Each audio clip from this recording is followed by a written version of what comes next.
할렐루야. 네. 여러분에게 다시 뵙게 돼서 반갑습니다. 정말 이제 진짜 봄이 오고 있는 것 같습니다. 우리 글로벌 미션 교회 뿐만 아니라 우리 대한민국에도 진정한 봄이 오기를 기대합니다. 오늘 특별히 이제 제가 여러분들한테 그 남자가 원하는 여자, 그래도 원하는 남자라는 주제를 가지고 말씀을 전하고 싶은데요. 저 제목은 제가 이제 오래전에 김영사라는 출판사에 책을 냈던 제목입니다.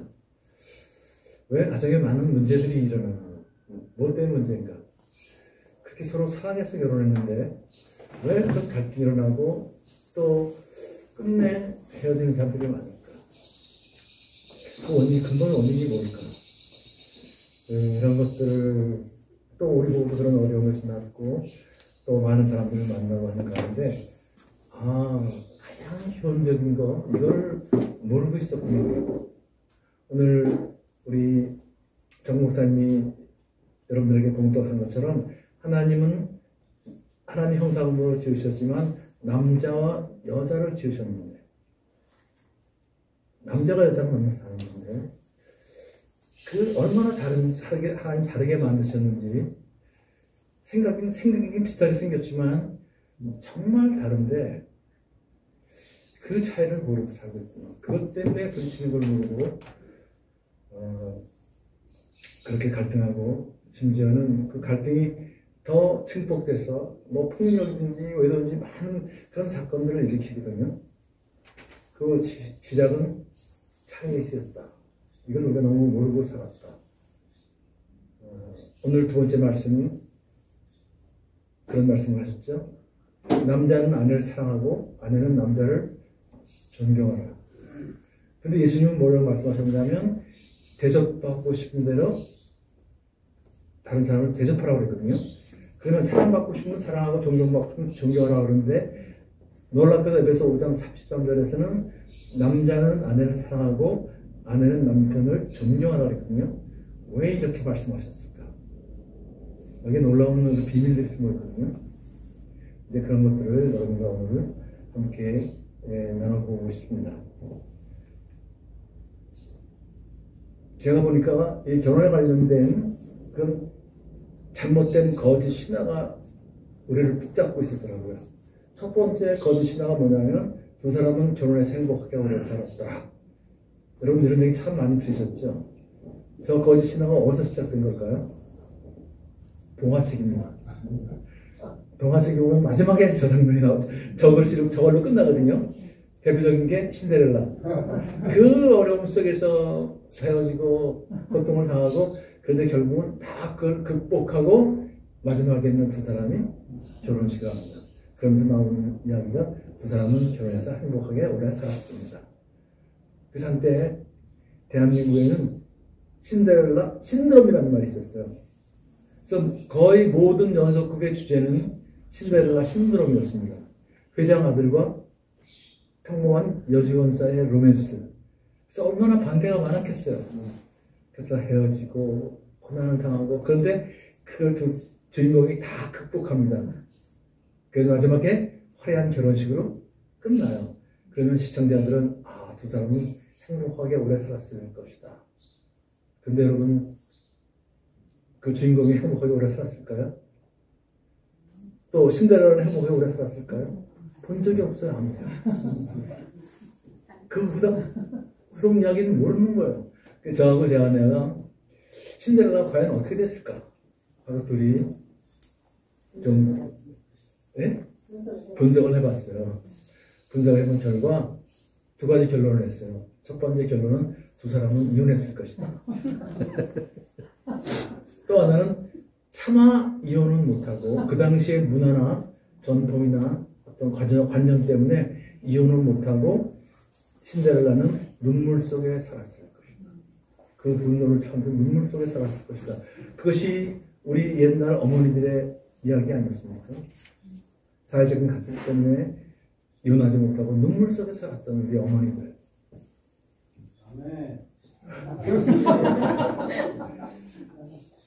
이것이 사실은 어쩌면 우리의 현실일 수 있다는 거죠. 그래서 결혼해서 행복하게 사는 것이 아니라 결혼하면 학자들이 이 분석을 해보니까 부부에는 세 가지 유형밖에 없대요. 갈등을 억누르고 사는 부부, 갈등을 극복하며 사는 부부, 갈등을 회피하며 사는 부부. 자, 공통점은 뭐예요? 갈등이 있다는 거예요. 네, 그러니까 어떤 부부든지 갈등이 있다는 거죠.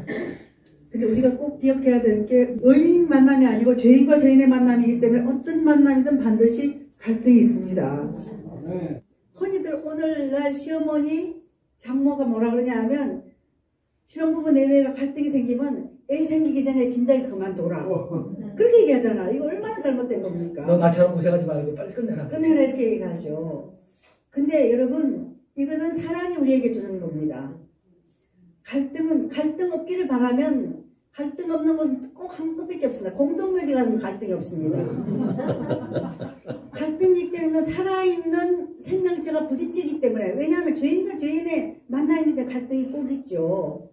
그래서 우리는 어떠냐 하면 나도 죄인이고 여기도 죄인이고 갈등이 뭐는 어떠냐면 잘못 만난 게 아니고 옳게 왔구나. 이게 갈등이 굉장히 숨기능이 많습니다. 갈등이 있어야 내 깊은 욕구를 여기 표출할 수 있고 여기는 어떠냐 하면 자기의 욕구를 표출할 수 있죠. 그래서 창세기 27장을 보면 하나님이 사람을 만드는데 남자만 만드는 게 아니라 남자와 여자도 같이 만들었잖아요. 그렇죠?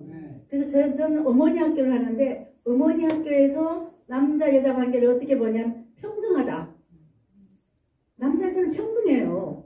근데 지금까지 우리 세상은 특별히 경상도에서 어떻게 했나요? 남성 우월주의가 강하죠. 그렇죠? 저도 이 남성 우월주의 때문에 저도 경상도 사람입니다. 저는 경주에서 태어나서 대구에서 고등학교 졸업하고 대학을 갔거든요. 제가 어렸을 때 많이 들었던 얘기가 쓸데없는 가시나가. 참 왜 그냥 그래서 저도 저 나름대로 좀 그냥 그랬었죠. 그 세상에 저는 이제 우리 대학 4년 선배입니다. 우리 과에서 제일 괜찮은 남자였어요. 우리 과에서 제일 괜찮은 킹카를 골라 잡아가지고 그 제가 저만 판단한 게 아니고 우리 친정언니하고 같은 학번입니다. 66학번 66년도에 대학 들어갔습니다. 여기는 보니까 다 해서 66년도에 안 태어난 사람은 없죠. 66년도에 태어나셨어요? 안 태어났죠. 그렇죠. 그래서 같은 학번에 우리 언니가 방학 때만 오면 이 사람 얘기를 그렇게 잘하더라고요. 그래서 그냥 저도 이제 보니까 제가 대학 1학년 들어가니까 군대 가서 돌아왔어요. 돌아온 건 괜찮더라고요. 그래서 제가 이제 우리가 킹카를 골라 잡아서 결혼을 했는데 제가 골라 잡아서 했죠. 우리가 이제 제일 괜찮은 사람이었죠.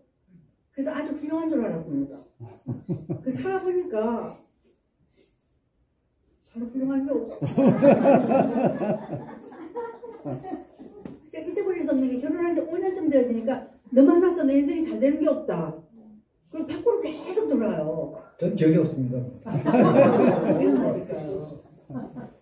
그래서 이제 이 얘기를 왜 장황하게 하느냐 하면 우리 김 장로는 사실은 김성묵 씨는 결혼을 빨리 할 생각이 없었습니다. 대학에 남아서 대학 교수로 남는 게 꿈이었는데 제가 하도 쫓아다니면서 결혼하자고 졸라가지고 저 결혼했습니다. 이 얘기는 뭐냐 하면 굉장히 사랑했던 얘기 아닙니까? 그렇죠? 한 남자가 자기 갈 길을 포기하고 택해줬다는 걸 얼마나 사랑했다는 겁니까? 행복할 줄 알았죠. 근데 웬걸 계속해서 너는 내 이상형이 아니라는 둥 회사 가면 너무 괜찮은 아가씨가 많다는 둥 갈등을 해 들어갔죠. 그래서 우리는 흔히들 어떻게 생각하면 굉장히 사랑하면 행복할 거라고 생각하는데 아무리 사랑해도 어떠냐 하면 갈등은 찾아온다는 거죠. 그래서 모든 가정은 다 갈등이 있다는 거죠. 갈등 없는 곳은 어디라고요? 공동묘지, 죽은 관계라는 거죠. 그러니까 사실은 그런 갈등이 왜 있냐면 갈등을 통해서 인간은 성장하는 거거든요. 성숙해가는 거거든요. 우리가 하나님을 찾을 때 그 고난, 갈등은 고난 속에 있는 거 아니에요? 그때 하나님을 찾고 또 그러면서 상대방을 이해하고 또 상대방을 수용하고 상대방을 위해서 나를 변화시키고 이런 걸 통해서 다시 성장하고 성숙하면서 진정한 행복이 무엇인지를 알아가는 거거든요. 그것이 인생이 익어가는 거예요. 그것이 나이 들면 사실은 큰 축복이라고 할 수 있죠. 네, 그래서 어제 제가 결혼 예비학교에 결혼을 앞둔 아이들, 그 다음에 갓 결혼한 신혼부부들에게도 이렇게 얘기했습니다. 나는 예언의 은사는 없지만 정확하게 예언할 수 있는 게 딱 하나 있다. 니들 이렇게 죽고 못 살아도 반드시 갈등이 온다. 그때 갈등이 왔을 때 어떠냐면 잘못 만났다고 생각하시고 놀라지 말고 와, 올 게 왔구나. 갈등은 역기능만 있는 것이 아니고 성장시킬 수 있는 엄청난 신기능도 있다는 거죠. 이 갈등을 통해서 우리는 어떠냐면 상호 보완하면서 예수님을 바라보면서 가는 것이 우리의 관계죠. 근데 많은 사람들이 어떻게 생각하냐면 결혼하면 그냥 행복할 거라고 생각하는데 행복은 그냥 주어지는 것이 아닙니다. 행운은 주어지는 것이죠. 여러분 잘 아시죠? 네이크로바의 네 번째가 뭐예요? 행운이죠. 세 번째는 뭔가요? 행복이고 행복은 만들어가는 겁니다. 이 갈등을 통해서 서로가 서로를 상호 보완하면서 예수님을 바라보면서 가는 것이 결혼 생활이죠. 그래서 여러분 주위에서도 직장에서도 보면 어떠냐 하면 결혼한 사람하고 안 한 사람하고 그 깊이가 어떻습니까? 인품이 아무리 훌륭해도 결혼 안 한 사람은 그렇죠. 뭔가 좀 약간 까칠하잖아요. 그렇죠. 그래서 저는 결혼을 통해서 엄청난 갈등을 겪고 힘들었지만 결혼 예찬론자입니다. 그래서 젊은 부부들한테 가서 그 다음에 청년들한테 가서 결혼하라고 권면합니다. 뭐 얘기가 나왔으니까 그렇죠. 네, 그렇죠. 제가 대학교에서 그다니는 꿈을 접고 사실은 이제 결혼을 택할 정도로 그래서 제가 그때 뭐라 그랬냐면 이 사람도 굉장히 가난해서 갈 데가 없었고 졸업하면 저도 이제 자취를 하고 있었기 때문에 결혼해서 제가 졸업하자마자 결혼을 했거든요. 그래서 이제 이 사람 졸업하고 이 사람 다 저 6개월 뒤에 이제 졸업해가지고 제가 그때 그랬어요. 갈 데도 없는데 눈치자 그래가지고 결혼했는데 그때까지만 해도 제가 굉장히 이상적인 여자가 생겼어요. 근데 결혼하고 보니까 이상적인 여자가 아니라 이상한 여자더라고요. 저도 마찬가지입니다. 키가 별 볼리는 그냥 이상한 남자입니다. 꼭 갈등을 회피하는 부부들이 많거든요. 갈등이 없는 것처럼 그런 걸 뭐라 그러죠? 거짓 평화.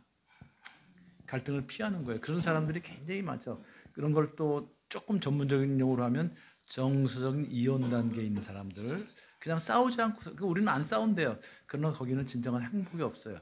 거짓 평화가 진정한 평화가 안 드시지.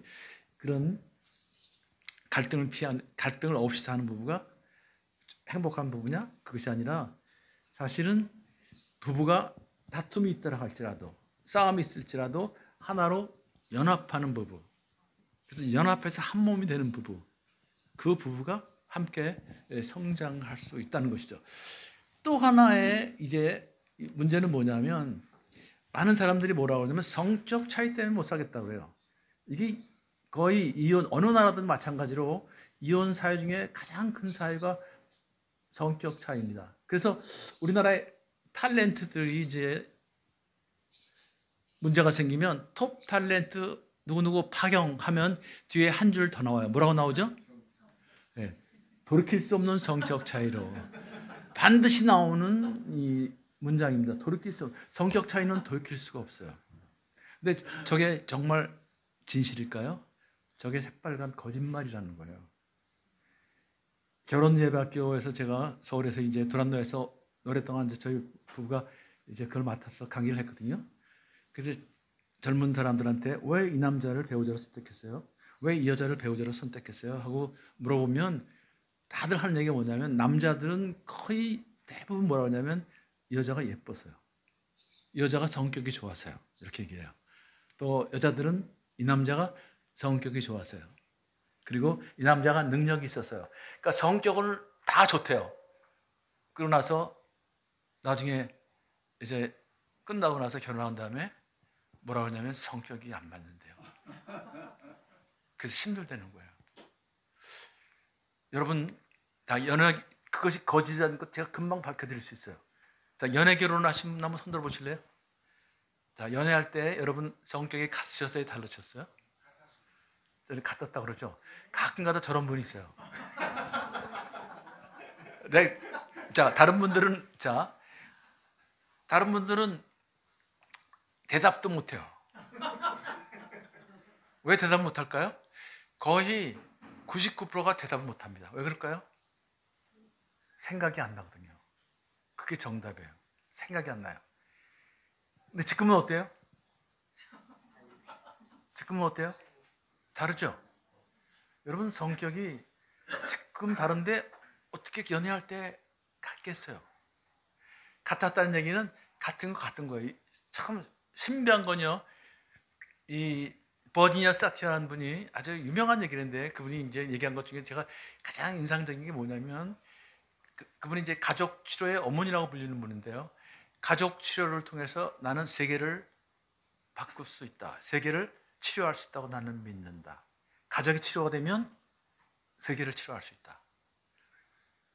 그렇게 주장하고 가족 치료를 발전시키는 분이에요. 가정이 그만큼 중요하다는 거죠. 또 하나 그분이 얘기한 게 뭐냐면 사람은 같은 것을 통해서 같은 것을 찾아내면서 친밀해진다는 거예요. 같은 걸 통해. 그러면서 우리는 같다고 생각하는 거예요. 그럼 정말 친밀해진대요. 그런데 놀라운 사실은 그분이 뭐라 그러냐면 결혼하고 나서 다른 것을 자꾸만 찾아내면서 성장한다는 거예요. 다른 걸 통해서 갈등이. 그러니까 같았다는 거는 제가 보면 약간 이제 그 옷을 비슷한 것만 입어도 또 어느 날 뭘 얘기하는데 뭘 먹어갈까? 근데 메뉴가 같은 걸 똑같이 얘기하면 우리는 같다고 생각해요. 똑같다고 생각해요. 그런 것은 이제 일종의 사실은 그냥 잠시 일어나는 현상이고 착각일 수 있어요. 근데 문제가 그때 생각이 안 난다. 그 갈등이 없었다는 얘기거든요. 그때는 문제가 없었다는 얘기거든요. 자, 근데 지금 다 달라요. 그게 무슨 얘기냐면 지금 갈등이 있는데 성적 차이가 전혀 문제가 안 됐다는 거예요. 그때도 성격이 달랐는데 연애할 땐 전혀 문제가 안 됐다는 거예요. 근데 왜 자꾸만 성적 차이 때문에 못 산다고 그러냐는 거예요. 연애할 때는 전혀 문제가 안 됐는데 그게 새빨간 거짓말. 조금 더 영적으로 얘기하면 사탄이 어둠의 세력이 여러분과 제가 연합하는 걸 꼴을 못 보는 이 사탄의 가장 특징은 뭐냐면 이간질시키는 거거든요. 틈을 내는 거거든요. 벌어지게 만드는 거거든요. 이 사탄이 어둠의 세력이 계속 우리를 가르는 거죠. 거짓 신화 때문에. 문제는 이게 아니라는 사실입니다. 여러분 연애할 때 행복했던 이유는 아주 관계가 좋았던 거예요. 행복이라는 건 뭐예요? 감정 아니에요? 관계가 좋으면 감정이 좋게 돼 있어요. 감정이 좋으면 관계가 좋게 돼 있어요. 그런데 관계를 맺는 데는 두 가지 요소가 있어요. 접근과 반응이에요. 여러분의 지금 관계가 좋다면 접근과 반응을 잘하고 있는 거고요. 만약에 관계가 깨졌다면 접근과 반응을 뭔가 잘못하고 있는 거예요. 그래서 예수님은 뭐라고 말씀하셨냐면 대접받고자 하는 대로 대접하라 그렇게 말씀하신 거예요. 이게 새로운 관계 방식을 예수님이 제시한 거죠. 심지어는 예수님이 뭐라고 말씀하셨냐면 누군가가 오른밤을 쳐도 어떻게 해요? 왼밤을 돌려달라. 여러분 오른밤을 치면 감정이 상하는데 어떻게 왼밤을 돌려대겠어요?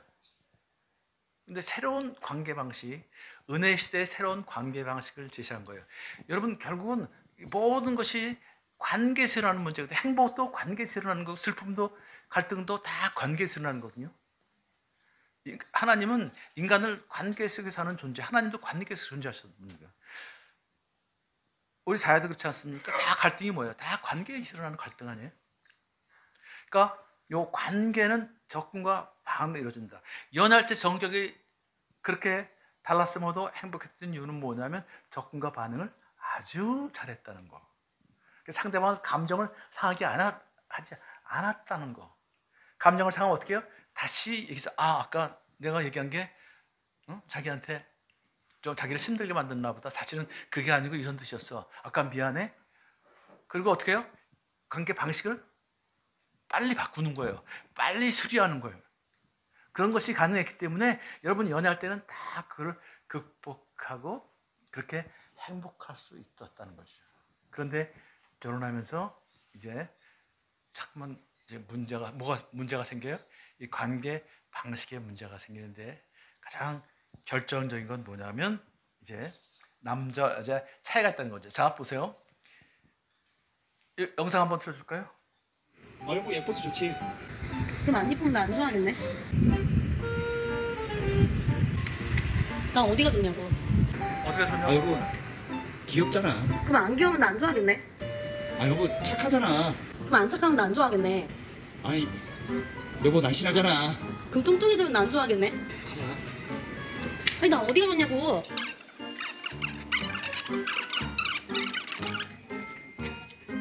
그래서 내가 어디가 좋은데?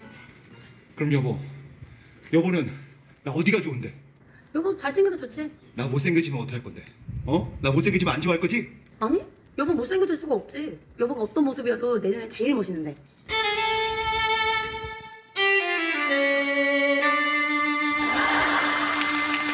에헤이 조졌네 이거. 자, 저런 현상이 왜 일어날까? 이게 사실은 남자와 여자의 이 대화 패턴의 차이예요, 이게요. 그러니까 이런 것들 때문에 사소한 자꾸만 뭐가 문제가 생겨요? 감정이 상하게 만든다는 거예요. 감정이 상하면 뭐가 깨져요? 관계가 어려워진다는 거예요. 근데 놀라운 사실은 이희영 박사라는 분이 세로토닌이라는 책에서 이런 얘기를 했어요. 사람은 감정에 따라 움직이고 감정에 따라 반응한다는 거예요. 감정에 따라 움직이는데 감정은 뇌가 결정짓는다는 거예요. 뇌에 움직인다는 거예요. 근데 뇌가 남자와 여자가 다르다는 것이 이제 밝혀지거든요. 예. 근데 우리는 어떠냐면 같은 사람이니까 내가 똑같다고 생각하는데 실험을 해보니까 같은 사건을 바라보면서 반응하는 부분이 다르더라는 거죠. 지금은 어떠냐면 텔레비전에서 남녀 차이에 대해서 얘기를 많이 못하는데 15년 전, 20년 전에는 남녀 차이에 대해서 TV에서 굉장히 얘기를 많이 했습니다. 지금은 남녀 차이에 대해서 얘기하면 젠더 갈등 때문에 여성들이 페미니스트들이 바로 공격합니다. 사람이면 다 같지 뭘 다르냐 그러는데 다르다는 거죠. 약 15년, 한 20년 전에 제가 MBC TV를 보면서 깜짝 놀랐습니다. 그때 이제 뭘 했느냐 하면 이제 뇌하면 좌뇌우뇌가 있잖아요. 그렇죠? 이 좌뇌우뇌를 연결하는 이 고리를 뇌량이라 그럽니다. 뇌량의 폭이 남성과 여성이 다르더라는 거죠. 그러니까 뇌량이라니까 뇌를 연결시키는 다리 같은 다리, 뇌, 다리를 교량이라 그러잖아요. 그렇죠? 이 뇌량이 폭이. 그래서 어떤 학자들은 여성의 뇌량의 폭이 한 40% 더 높다 그러죠. 그래서 유치원 선생님한테 물어보면 유치원 선생님들 금방 대답합니다. 유치원에서 4살, 5살짜리 여자아이들은 무슨 갈등이 생기면 선생님한테 선생님 어쩌고 저쩌고 저쩌고 완전한 문장으로 다 얘기를 해요. 제가 어땠어요 저쨌어요 다 얘기하는데 무슨 애들은 완전한 문장 가지고 다 얘기를 못해요. 얘들은 못하고 이제 펄펄 뛰면서 펄떡펄떡 뛰면서 하기만 하죠. 그래서 보통 어떠냐 하면 남성들이 사용하는 단어 수하고 여성들이 사용하는 단어 수가 다르다 그러잖아요. 그렇죠? 그래서 이제 남편들이 하루 종일 직장에 가가지고 얘기하고 집에 돌아오면 얘기를 하고 싶다 하기 싫다. 그렇죠? 하루 종일 다 사용했기 때문에. 근데 아내들은 그냥 하루 종일 집에 있는데 단어가 여성이 남성보다 만 단어 더 많이 사용한대요. 아직 남았으니까 자기야 얘기 좀 하자 그럼 남성들은 근데 이제 이 MBC에서 한 실험은 어떤 실험이었느냐 하면 이 뇌량 때문에 남성 여성이 어떤 게 다른가를 집중적으로 연구를 했는데 제가 그때 깜짝 놀랐습니다. 그거 보면서 여성들은요 멀티예요. 한꺼번에 여러 가지를 동시에 할 수 있어요. 그래서 이 아내가 쌀을 씻어서 밥통에 앉히면서 아들애한테 숙제 안 한다고 잔소리하고 TV 켜놓고 TV 보고 친구한테 또 전화도 받습니다. 그렇게 하고 발로는 어떻게 하면 물을 막 닫고더라고요. 이렇게 멀티인데 남성 7가지에서 15가지를 동시에 한다. 7가지에서 15가지 동시에 해요. 근데 남자들은 어떠냐면 한 번에 하나밖에 못 한다는 거죠. 자, 이것 때문에 여성들이 남성을 바라보는 아주 왜곡된 게 있습니다. 우리는 7가지에서 15가지를 하는데 남자는 한 번에 하나밖에 못 하니까 그 남자를 보면서 우리는 좀 음벙해 보인다 안 한다. 음벙해 보인다는 거죠. 어떤 남자분은 그러더라고요. 껌 씹으면서 계단을 못 내려가신대요. 그래서 여기서 어떤 실험을 했느냐 하면 두 내외가 외출할 때 이제 내비게이션을 틀잖아요. 내비게이션 틀면 내비게이션 여자가 뭐라 그러냐 하면 예를 들면 300m에서 우회전할 때 PD가 아내한테 시켰어요. 동시에 같이 말하라 그랬어요. 그 약속대로 이제 내비게이션 여자가 300m에서 우회전할 때 아내가 어쩌고 저쩌고 저쩌고 하니까 이 남편이 300m 우회전 했게요, 못했게요? 못했어요. 그래서 우리 아내들이 조심해야 될 게 어떠냐면 남성들은 한 번에 하나밖에 못하고 집중력이 이게 엄벙한 게 아니고 집중력이 강해서 그래요. 집중력이 강하기 때문에 그래서 어떠냐면 손흥민이 축구 볼 때 남편에게 중요한 얘기를 하면 알아들을까요? 못 알아들을까요? 못 알아들어요. 근데 왜 우리는 그때 왜 꼭 그 얘기를 하고 싶은지 그래서 그때 우리가 조심해줘야 된다는 거죠. 또 오늘 우리를 모시고 온 저 집사님도요. 운전하는데 우리 김장로가 얘기했더니만 우회전해서 빠져야 되는데 놓쳐서 유턴해서 왔습니다. 직진해가지고 유턴해 다시 돌아왔어요. 예. 그래서 어떠냐 하면 운전할 때 어떠냐 하면 자꾸 얘기를 붙이면 남성들은 집중력이 강하기 때문에 못하니까 우리 이걸 알아야 되는데 우리 여성들이 죄성 때문에 어떠냐 하면 한 번에 하나밖에 못하는 남자를 보고 아유 속 터져 죽겠다 그런 게 이게 속 터져 죽을 일이 아니고 하나님이 그렇게 만드셨어요. 남자들은 하나밖에 못하지만 집중력이 깊다. 그 집중력이 깊은 것이 어떠냐 하면 연구를 하고 성과를 크게 낸다는 거죠. 그래서 그 뇌를 연구하는 분들은 여자의 뇌는 팬케이크처럼 둥글게 잘 그러니까 상황 판단이 아주 빠르죠. 남자들의 뇌는 와플처럼 이렇게 구분되어 있는데 그 대신에 집중력이 뛰어나다. 그 집중력 가지고 많은 일들을 해낸다. 이제 이렇게 분석들을 하고 있습니다. 그래서 이 감정에 따라 움직이고 감정은 뇌에 따라 움직인다. 뇌 염색체도 있고 뇌에 또 뭐가 있어요? 호르몬도 있고요. 염색체가 남자들은 X와 여자들은 XX인데 X가 둘이 같고 남자들은 Y가 있고 여자는 XX가 둘인데 이 XX가 둘이니까 어떻게 돼요?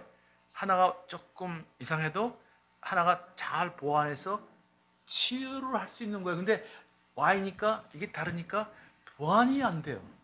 그래서 여러분 유아 사망률은 누가 높을까요? 남아들이 높대요. 그리고 정신질환자는 누가 많을까요? 남자들이 많대요.